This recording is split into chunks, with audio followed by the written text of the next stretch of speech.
প্রিয় বাংলাদেশি ভাইয়েরা, যারা বিদেশ আসতে চাচ্ছেন আপনারা আসবেন, ঠিক আছে।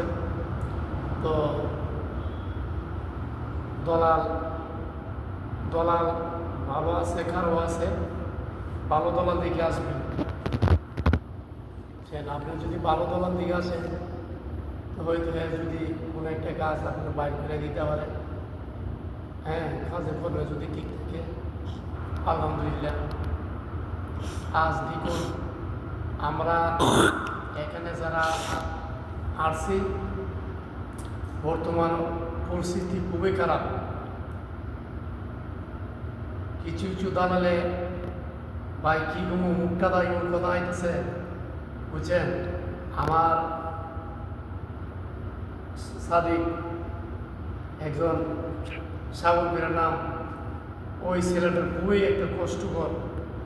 আমরা তো জীবন আলহামদুলিল্লাহ। তো সাগর ভাইয়ের নাই কোনো একটা আকামা, নাই কোনো একটা এই বিশাল তারা যে কেমনি কী করছে দালালি জানে। দালাল আমি পাইতাম ভাই, ওই সাগর ভাই দালালটা নেয়। এর আমি ভাই আমার যেন ওই লোক হ্যাঁ সাগর ভাই কষ্ট দিকে হ্যাঁ আমি করি মানে খুবাইলাম ভাই, এক করে সামসু টুকরে টুকরে করে মাদার চুদের বাচ্চা। এই মাদার চুদ যদি না হইতো এই বাংলাদেশের শুধু এই সাগর না, আর কত সাগরের জীবন থেকে নষ্ট হইতেছে একমাত্র আল্লাহ ভাই কি জানে। কত কষ্ট যে ভাই, যদি বিশ্বাস না হয় যারা আসতেছে তাদের মুখে আপনারা শুনবেন।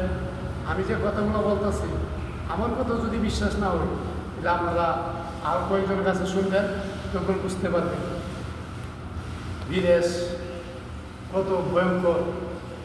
হ্যাঁ, প্রবাস জীবন ভাই খুব একটা কঠিন একটা জীবন ভাই। তবে আপনারা আসবেন, আমি বলি নাই যে এই কথা যে আপনারা আসেন না ভাই, আপনারা আসবেন।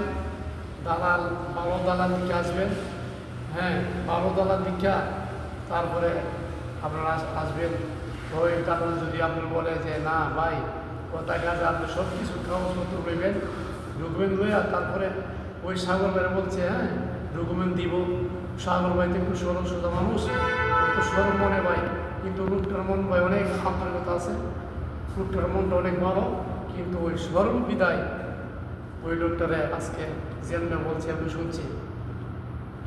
তো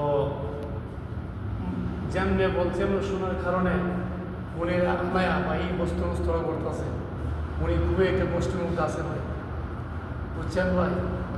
তো আপনারা আমি চাই না আপনারা প্রবাস জীবন আইসা বস্তু মিস্ত্রি হন বা কষ্ট করেন। এই বলে আমি আমার সংক্ষিপ্ত আলোচনা শেষ করছি।